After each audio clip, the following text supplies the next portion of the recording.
llamado, cuando uno se convierte, aún no lo convertido, estamos llamados a adorarlo.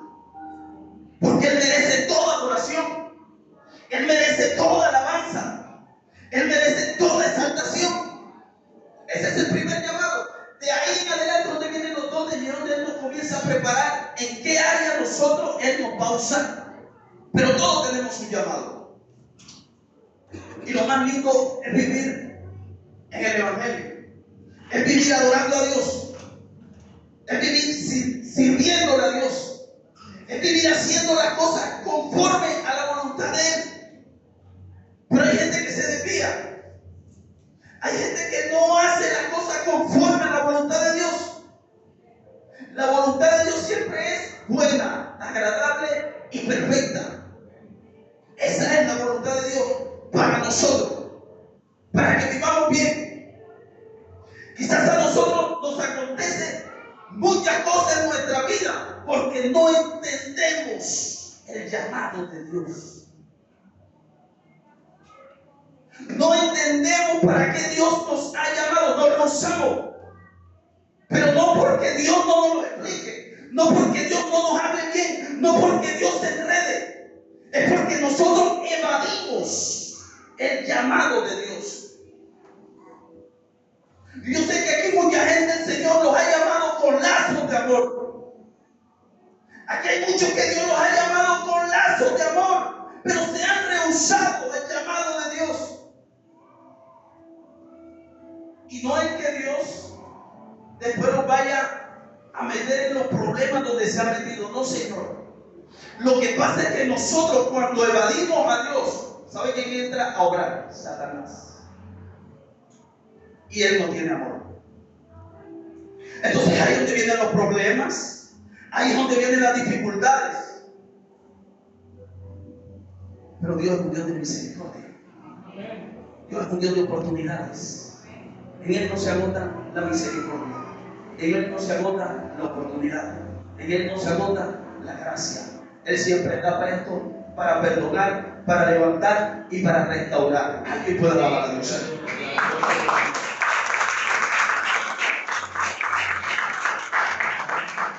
Los profetas son gente que trae mensaje divino del cielo. Divino del cielo. La palabra que se predica aquí es palabra que viene de Dios.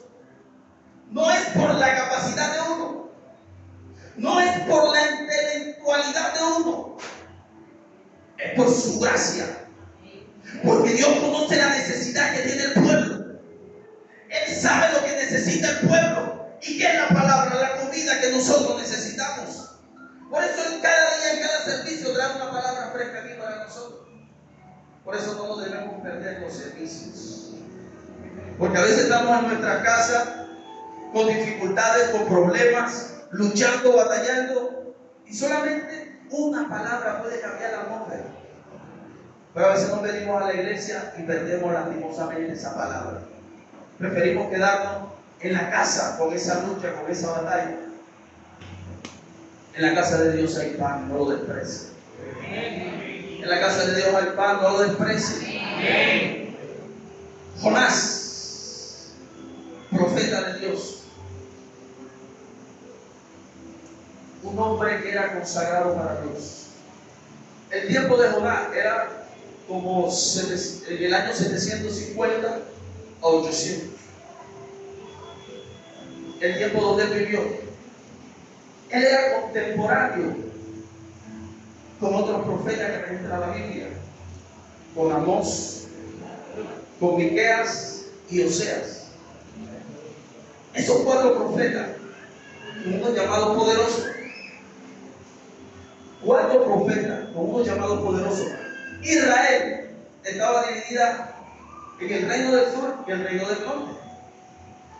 En el reino del norte estaba, en el reino del sur, estaba Miqueas. En el reino del norte estaba Oseas. Y Amós estaba en Israel.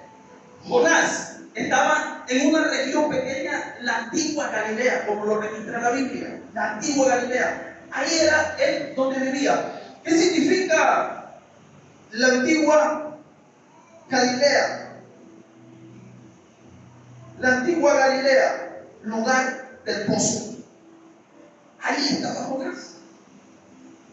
Dios a los profetas de ese tiempo los había llamado con un propósito a cada uno. Miqueas tenía un llamado de predicar en el reino del sur las injusticias que se estaban cometiendo, lo que estaba haciendo el rey. E incluso en el libro de Miqueas, el Señor revela la venida del libertador a la tierra. Tanto era la injusticia que había en esa área, que el Señor le revela para que Él le hable al pueblo que verdaderamente venía un libertador, no conforme al rey que había en ese tiempo, un rey malvado que hacía las cosas no conforme a la voluntad de Dios. El rey Miqueas, el Señor lo capacitó, lo llamó para hablarle a ese pueblo cómo se estaba comportando. Oseas, en el reino del norte, el Señor lo llamó e incluso lo usó para ilustrarle cómo estaba el pueblo desenfrenado, cómo estaba el pueblo abandonando sus principios. O sea, es el que toma a la prostituta, se casa con ella y tiene hijos. Yo creo que predica aquí de eso. Porque el pueblo estaba haciendo lo mismo. El pueblo era adúltero. Se iban tras dioses ajenos. Estaban desobedeciendo a Dios. ¿Cuál era el mensaje de Oseas? Volvamos a Jehová. Ese era el mensaje de Oseas. Volvamos a Jehová. Amós estaba en Israel, el centro de Israel. ¿Cuál era el mensaje de Amós? Justicia. Voy a leerlo. El mensaje de Amós, ¿cuál era? Como el Señor lo había, que se enfocaran en la justicia social. Ese era el mensaje de Amós en el área donde él estaba. Pero había un llamado especial. Jonás tenía un llamado especial. ¿Cuál era el llamado de Jonás? Para que hablara y hablara a ese pueblo en ese tiempo. Arrepentimiento. Arrepentimiento fue lo que llamó el Señor a Jonás, para que llevara esa palabra al pueblo de Nínive. Hoy el Señor está levantando a Jonás. El Señor quiere levantar a Jonás, que lleve la palabra de arrepentimiento a esas almas que no lo conocen, a esas almas que están lejos de Él, a esas almas que vuelvan al Señor, que se restauren, que se levanten, que Dios los puede perdonar. Ese es el mensaje de Jonás. ¿Sabe qué, mi amado? Pero Jonás era un poco flojo. Jonás era un poco flojo.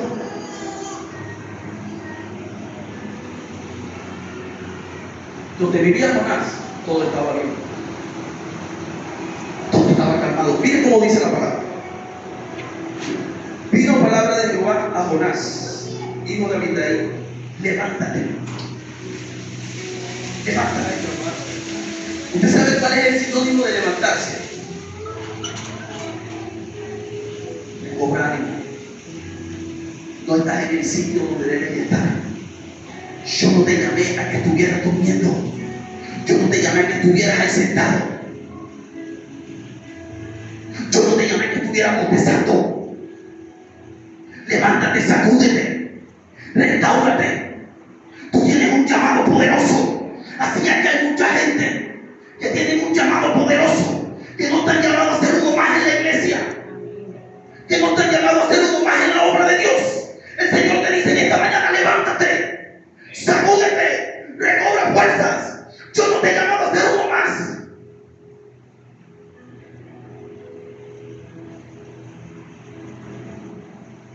Los otros tres profetas estaban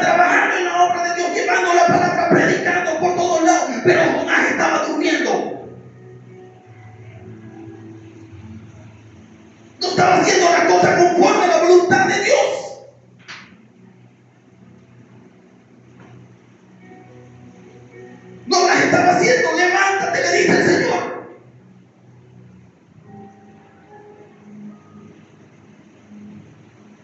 Voy a ver si le puedo compartir los 6 puntos que tengo para esta mañana. Que no creo. Pero siento en mi corazón hacerlo. Levántate, ve a Nínive, aquella gran ciudad, y pregona contra ella. Y pregona contra ella, porque ha subido su maldad delante de mí. La ciudad de Nínive estaba terrible. Y yo no estoy jugando a Jonás, ni lo juzgaré, era un hombre de Dios. Porque uno a veces tiene que medir palabras para hablar de esos hombres. No podemos hablar de cualquier cosa. Era un hombre de Dios, pero no estaba haciendo lo correcto y estaba en el lugar correcto. Levántate, ve a Nínive y pregona, porque su maldad es suya. ¿Qué era Nínive? Un pueblo sanguinario. ¿Sabe qué tenía Jonás? Tenía rabia. ¿Sabe por qué? Porque el pueblo de Nínive había matado cantidades de israelitas. Había saqueado a Israel. Y cada vez que quería se metía a Israel y hacía estrago. Jonás tenía rabia por ese pueblo. Pero a veces nosotros creemos ser más buenos que Dios y no lo somos. Lastimosamente no lo somos. El único que siempre tiene la razón es Dios. El único que no se va a equivocar es Dios. El único que no va a cometer errores es Dios. Por eso a Él siempre lo tenemos que obedecer. El Señor le da una asignación a Jonás. Le da una orden. No le pide un favor. Le da una orden. Levántate y ve a Nínive y pregona. Pero él quiso ser más sabio que Dios. Y a veces nosotros, el Señor nos hace llamado. Tenemos asignaciones, pero terminamos tomando las peores decisiones. Eso fue lo que hizo Jonás. Tomó la peor decisión. El Señor le dice, levántate y ve a Nínive. Él desobedeció lo que Dios le dijo que hiciera. Porque somos buenos desobedeciendo a Dios. Dios no quiere bendecir, pero terminamos desobedeciendo. Dios no quiere dar, pero siempre buscamos desobedecerlo. Qué naturalidad la del ser humano.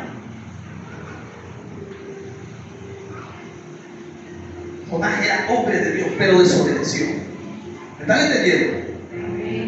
Hombre de Dios, pero desobedeció. O sea que nosotros vamos siendo hombres de Dios, desobedecemos a Dios.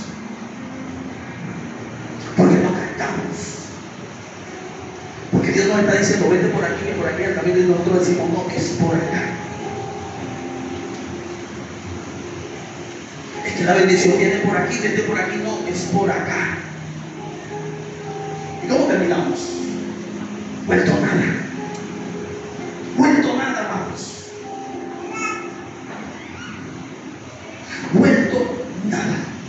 Porque eso es lo que trae la desobediencia. Eso es lo que trae la desobediencia. La desobediencia no trae bendición, la desobediencia trae maldición a nuestra vida. Jonás hizo lo contrario a lo que el Señor lo había llamado. Primer punto.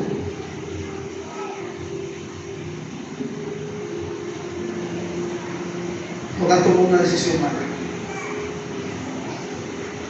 Escuche bien. Y Jonás se levantó para huir de la presencia de Dios. Mire eso.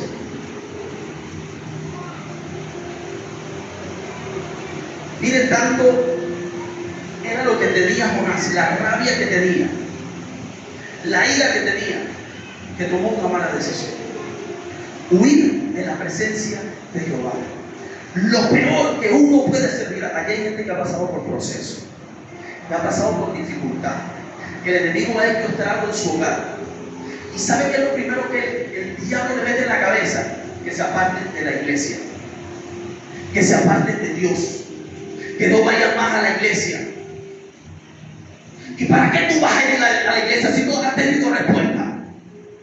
¿Y para qué tú vas a ir a la iglesia si tanto que le pediste oración y no funcionó? ¿Y para qué vas a ir a la iglesia si sigues enfermo? ¿Y para qué vas a ir a la iglesia si sigues, mira cómo está la economía en la casa? ¿Para qué vas a ir a la iglesia si el niño está enfermo, sigue enfermo? Y hasta falleció, el Señor te falló, Dios no falla. Esta es mentira del diablo, Dios no falla.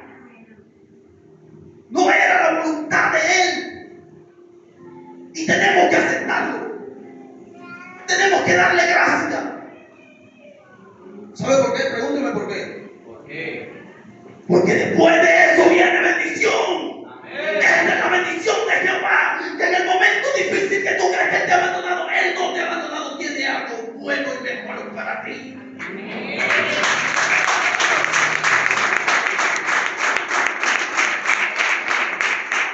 Siento Dios aquí. Dios mío, mi alma te alaba.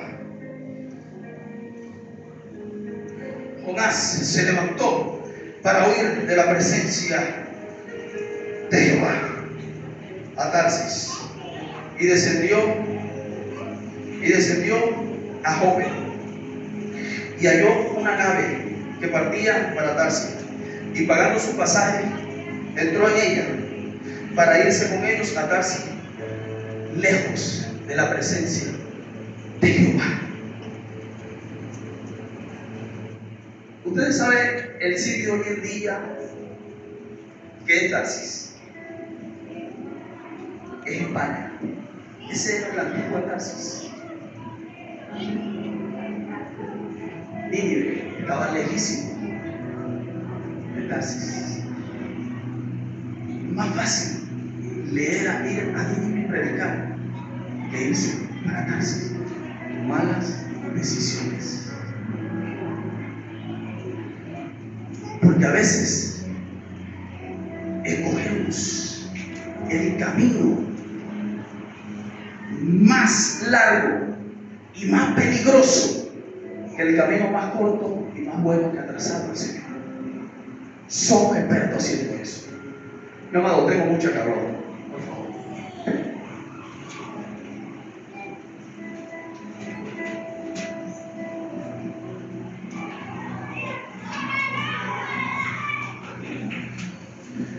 Escogemos el camino para el camino equivocado. Eso va a pasar. Segundo punto. Pero Jehová hizo levantar un gran viento en el mar, y hubo en el mar una tempestad tan grande que se pensó que se partía. Punto 2. Consecuencias y pérdidas. Cuando tomamos una mala decisión, lo que viene son consecuencias y pérdidas a nuestra vida. Jonás creía que estaba haciendo lo correcto, irse de la presencia de Dios. Pero ¿con qué se encontró?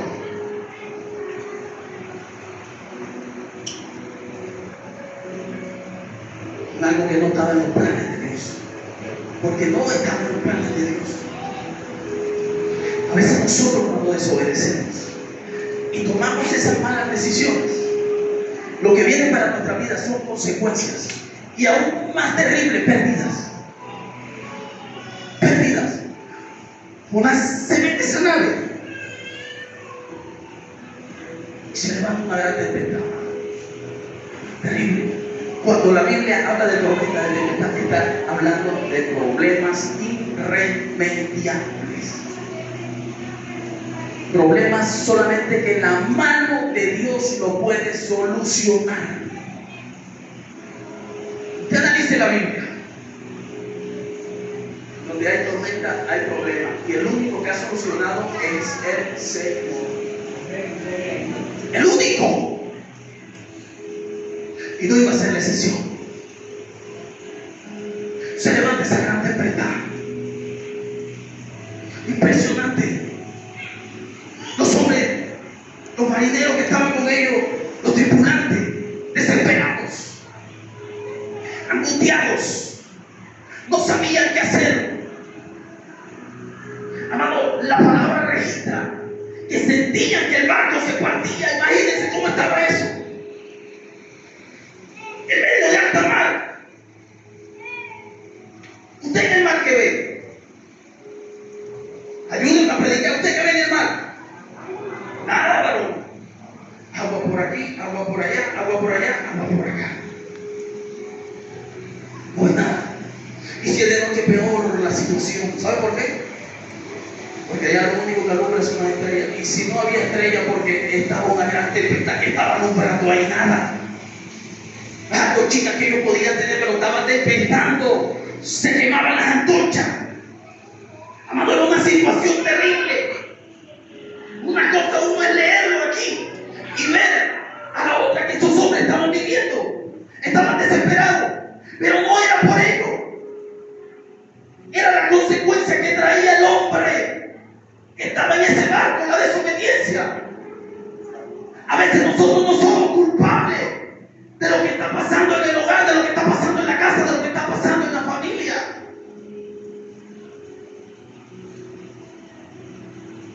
A veces los culpables son otras personas, allegados, familiares, hijos, esposos, esposas, nietos, haciendo lo malo delante del Señor. Y se vuelve un alboroto la casa, se vuelve un desastre en la casa, se vuelve un desastre en la familia. Y tú que te revisas, analizas, dices, pero ¿qué es lo que está pasando? Pero si yo estoy haciendo las cosas conforme a la voluntad de Dios. Este punto le voy a dar la respuesta más adelante, aquí no se la voy a soltar.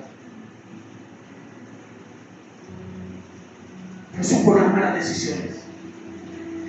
Jonás era el causante de lo que estaba sucediendo en ese barco. Era el causante. No era más nada, era el causante. Voy rápido. Punto número 3. Y los marineros tuvieron miedo. Y cada uno clamaba a su Dios. Terrible. Pero era una bendición. Porque lo que le dije desde el principio, lo que el diablo coge para destrucción, Dios lo vuelve destrucción. Dios lo vuelve bendición. Perdón. ¿Sabe qué? Hace la mano. Trae a mi esposa. Agárrale tu manito a él, por favor. Pásame la mano, pásame la mano.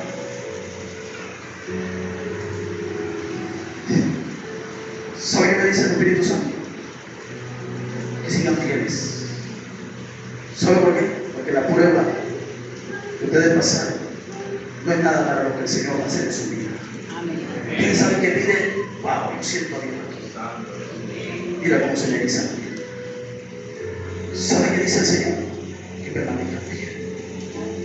Porque el llamado a ustedes es poderoso. Yo no conozco, no sé quién soy. Pero el Espíritu Santo lo bendice. Fidelidad.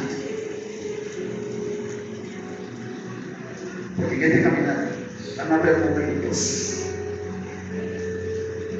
donde va a llegar la duda. Y vas a decir que has perdido tiempo, pero no. Es Dios trabajando en esa dificultad y sanando las heridas de su corazón. Alguien puede alabar a Dios.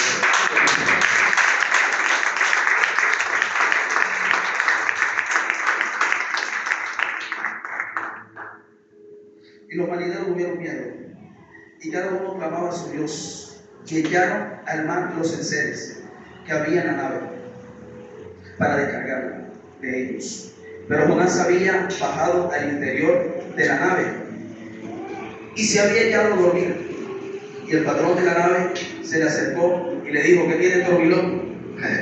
Ahora sí entiende por qué Jonás era flojo. Estaba debajo de la nave. No era como Jesús. Muchos de ustedes, no, que Jesús también estaba durmiendo. No, Jesús estaba cansado. Porque Jesús predicaba día y noche. Eran las pocas horas que él dormía. Y era a propósito que Jesús durmiera para probar la fe de ellos. No sé si entiende bastante la palabra. ¿Qué tiene dormilón? Levántate y clama a tu Dios, a nuestro Dios. Quizás Él tendrá compasión de nosotros y no pereceremos. Y dijeron cada uno a su compañero: venid y echemos suerte para que sepamos por causa de quién nos ha venido este mal. Y echaron suerte, y la suerte cayó sobre Jonás. Este punto se llama propósito en la prueba. Propósito en la prueba. En esa tempestad, en lo que estaba pasando en ese barco, que era pronosticado una destrucción, el Señor lo había transformado en una prueba. Porque Julio, lo que nos acontece en nuestra vida, lo que nos pasa en nuestra vida, son solamente casos donde el Señor necesita meternos en esa prueba para probar el carácter de nosotros y ver de qué estamos hechos. Para cuando en medio de esa prueba, ¿tú qué haces? Si te ligas a Él, si te inclinas a Él, si vas donde Él o acudes a otros lugares. Tú acudiste al mejor sitio. Tú llegaste a los brazos del que nunca te va a abandonar. Tú llegaste a los brazos del que nunca te va a soltar. Tú llegaste a los brazos del que da respuesta. Por eso hoy tú estás viendo la respuesta. Tú eres testimonio vivo de lo que Dios, del poder de Dios, como Él obra en medio de la prueba y la dificultad. Gloria a Dios. Porque Dios obra de esta manera. En medio de esa prueba, donde todos clamaban a sus dioses, que no eran reales. ¿Sabe qué? El enfoque de este versículo, el enfoque de ese punto, era que esos marineros estaban clamando al Dios de los mares. ¿Cómo se llama ese Dios, pastor? Que ellos le dicen, Poseidón no es. Poseidón. Ellos estaban clamando al Dios Poseidón, porque supuestamente ese es el Dios del mar. Y él no es ningún Dios del mar. Dios creó todo. Nuestro Dios fue el que creó todo. Ellos clamaban a sus dioses. Ellos levantan, Jonás, flojo, dormilón, levántate y claman a tu Dios, porque cada uno ahí tenía su Dios y cada uno iba donde los dioses a clamar, donde los dioses a decirle, quizás se cortaban, quizás hacían cuantas barbaridades, porque eso lo hacían en ese tiempo. Bueno, hoy también lo hacen. Oye, así que la brujería, la hechicería, el paganismo, ellos también se cortan, ellos también se sacan. Ellos también hacen oraciones a los, no les puedo llamar santos porque son santos, a esos diablos. Esa misma práctica la hacían ellos. Esa misma práctica la hacían ellos. Y ahí lo levanta corriendo y le dice, quizás tu Dios nos escuche. Esa era una prueba para ver el corazón de esos hombres y para transformarlo y llevarlos a otra dimensión. Porque la dimensión donde ellos se encontraban adorando a esos ídolos, adorando a esos dioses, no era donde Dios los quería tener. ¿Sabes la dificultad que tú has pasado? Ese problema, esa enfermedad, eso que ha pasado, Dios lo ha permitido para que tú verdaderamente veas el poder de Dios revelado en tu vida. Para que tú, si en algún momento tú te alejaste de Dios, abandonaste tus principios, que fuiste una persona que te llevaban a la iglesia desde pequeño, que te cogían tu abuelita, porque siempre son las abuelas las que cogen a los nietos, los bañan, los cambian y se los llevan para la iglesia. Y y te levantaron con esos principios. Pero cuando tomaste la adolescencia, yo quería que los adolescentes estuvieran. Pero cuando tomaste la adolescencia, la primera decisión que tomaste fue que te alejaste de Dios.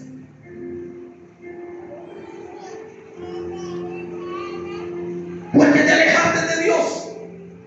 Pero Dios en su infinita misericordia quiere salvar tu vida, quiere salvar tu familia, quiere salvar tus hijos, quiere salvar tu entorno. Tiene que meterte en la prueba para que tú verdaderamente te eches a los pies de Él. En medio de la prueba, hay que glorificar a Dios. En medio de la prueba hay que buscar a Dios. En medio de la prueba hay que hacernos a Él. Cada uno buscó su Dios. Cada uno fue donde su Dios. Pero todos estaban errados.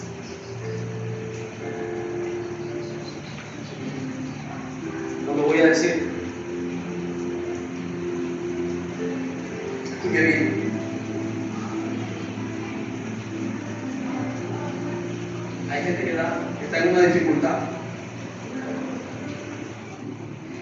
y escucha consejos que no deben escuchar. ¿Sabe cuáles son los consejos más comunes? Ve y a tus baños. ¿Se fueron los amenes? Compren la matita, esta otra matita, riégala aquí, riégala allá, báñate con ella, tómala. La foto de la señora que lee la taza de café, así como de chocolate. ¿Cuál es el asunto? Vamos a meter el tabaco y hacer el beso. Tristemente así. Pero no vienen a la casa de Dios. Te voy a decir algo porque uno no puede engañar. Porque a veces engañamos. Aquí es verdad que tú recibes respuesta. Sí, Señor. Aquí tú recibes milagros, pero conforme a la voluntad de Dios. Y Dios es un Dios que trabaja probando el corazón. Un proceso. ¿Por qué? Porque el corazón es el único que lo conoce. Y Él es el que escudriña nuestro corazón y mide la intención con que tú lo vienes a buscar. Amén.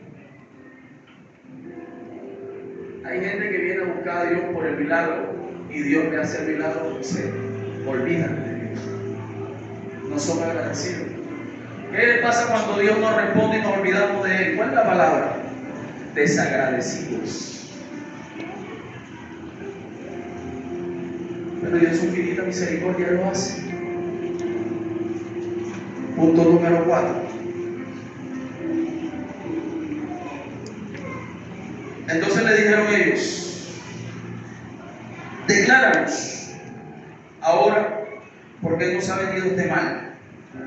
¿Qué oficio tienes? Este es uno de los puntos que más me gusta, que más atrae mi atención. ¿Qué oficio tienes, profeta? ¿De dónde vienes, Israel, pueblo de Dios? ¿Cuál es tu tierra, hebrea? ¿Y de qué pueblo eres? Del pueblo de Dios. Y le respondió: soy hebreo y temo a Jehová, Dios de los cielos, que hizo el mar y la tierra. Ahí rompió con todo el que. Mira lo que le dice: que hizo el mar. ¿Dónde estaban ellos? En el mar. ¿Qué adoraban ellos? El Dios del mar. Este hombre le trajo la solución, hermano. El Dios del mar y de la tierra, o sea, la máxima autoridad. Aquí donde estamos y hacia dónde vamos. Y aquellos hombres temieron sobremanera y le dijeron: ¿por qué has hecho esto? Porque ellos sabían que huía de la presencia de Jehová, pues Él se los había declarado. 4. Se trata de una identidad. ¿Cómo se llama el punto número 4?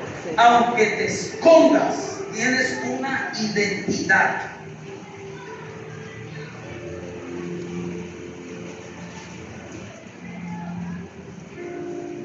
Hay algo que uno tiene que se llama una simiente. El soplo de Dios. Yo creo que algunos aquí han leído a Adán y Eva. En la creación de Adán, ¿qué fue lo que hizo Dios cuando lo hizo con sus manitos del barro de la tierra? ¿Qué fue lo que hizo? Sopló. Todo el ser humano tiene ese soplo que es la vida que nosotros tenemos. Por eso es que yo no creo en eso de que ateo, eso es mentira. Ellos saben quién es su creador. Los homosexuales, ellos tienen una simiente adentro. Ellos saben que son hombres. Por eso ellos se pueden cortar lo que quieran, poner lo que quieran y hacer lo que quieran, pero ellos saben que son hombres. Por eso es que el diablo vive teniéndolo en esa tristeza, en esa depresión. Mira, la gente más depresiva son ellos. No es acusar, no es para acusarlos, no es para burlarnos de ellos. Es que el que lo tiene acusado, el que lo tiene en esa condición es Satanás.